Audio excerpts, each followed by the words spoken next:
Under the Buddha tree, Siddhartha defeated the demon Mara. Siddhartha attained nirvana, the blowing out of the flames of the desire. In that moment, Siddhartha became the Buddha, the awakened one, and he is now called Shakyamuni Buddha, the sage of the Shakya clan.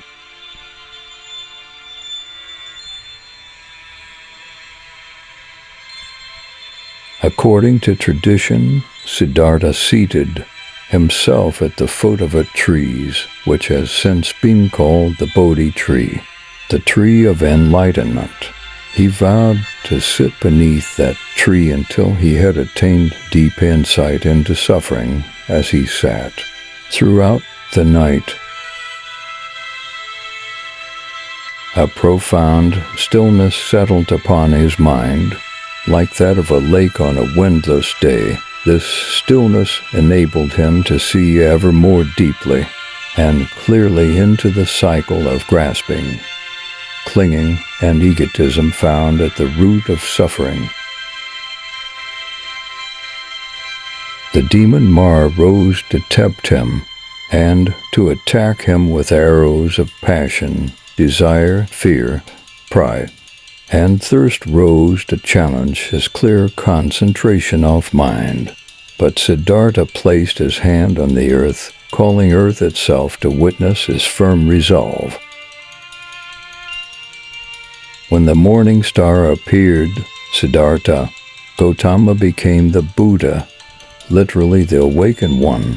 He had woken up to the nature of the changing world and the causes of suffering. This state of awakening was also called nirvana, literally, the blowing out of the fires of ego-centered attachment.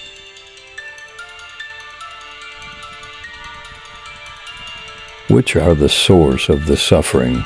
Siddhartha is called Shakyamuni Buddha, the sage of the Shakya clan, to make clear that this awakening is not uniquely his over time.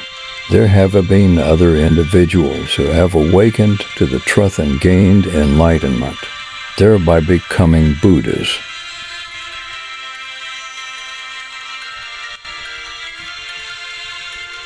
Among the most well-known and venerated are Amitabha Amida Buddha, Vairocana Buddha, and Bhaishajaguru, better known as the Medicine Buddha. Indeed, sometimes Buddhas are depicted by the thousands, for the Buddha nature is the true awakened nature of all beings.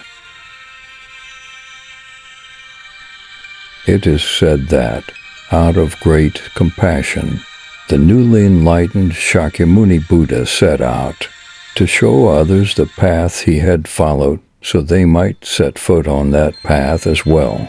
After his awakening, the Buddha taught in the cities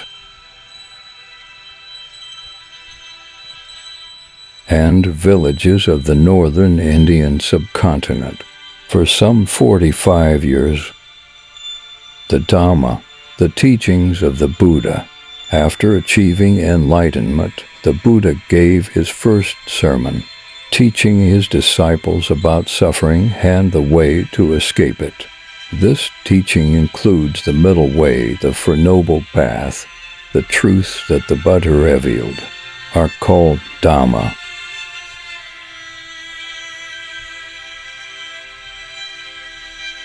The Buddha's sermons and teaching pointed toward the true nature of universe, what is known within Buddhism as the Dharma. He gave his first sermon on the outskirts of the city of Varanasi at a deer park called Sarnath. This first sermon presents an overview of suffering and the way out of suffering. It is called the Four Noble Truths. The Buddha is often described as a physician who first diagnoses an illness and then suggests a medicine to cure the illness. The Four Noble Truths follow this pattern. 1. Life involves suffering, dukkha. The illness that the Buddha diagnosed as the human condition is dukkha, a term often rendered in English as suffering or unsatisfactoriness. The Buddha spoke of 3 types of dukkha. First, there is the ordinary suffering of mental and physical pain. Second, there's the suffering produced by change, the simple fact that all things, including happy feelings and blissful states, are impermanent, as is life itself. Third, there is suffering produced by the failure to recognize that no I stands alone, but everything and everyone, including what we call ourself, is conditioned and interdependent. 2. Suffering is caused by desire and grasping. The Buddha saw what the impulse to crave, desire or grasp something one doesn't have as principal cause of suffering because of the impermanence and continuous change of all we call reality. The attempt to stake out a piece of a river. 3. There is way out of suffering.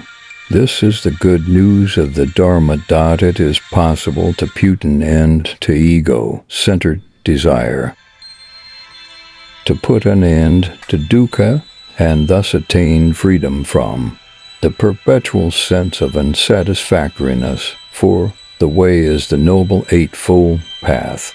To develop this freedom, one must practice habits of ethical conduct, thought, and meditation that enable one to move along the path. These 8 habits include right understanding, truly and deeply knowing, for example, that unwholesome acts and thoughts have consequences, as do wholesome acts and thoughts. Right intention, recognizing that actions are shaped by habits of anger and self-centeredness or by habits of compassion. Understanding and love, right speech, recognizing the moral implications of speech, truthfulness, right action, observing the 5 precepts at the foundation of all morality, not killing, not stealing, not engaging in sexual misconduct, not lying, and not clouding the mind with intoxicants, right livelihood, earning a living in ways that are consonant with the basic precepts, right effort, cultivating this way of living with the attention, the patience, and the perseverance that it takes to cultivate a field. Right mindfulness, developing presence of mind throughout the moment-to-moment awareness of meditation practice, including mindfulness of breathing, mindfulness of working, and mindfulness of bodily sensations. Right concentration, developing the ability to bring the dispersed and distracted mind and heart to a center of focus, and to see clearly through that focused mind and heart.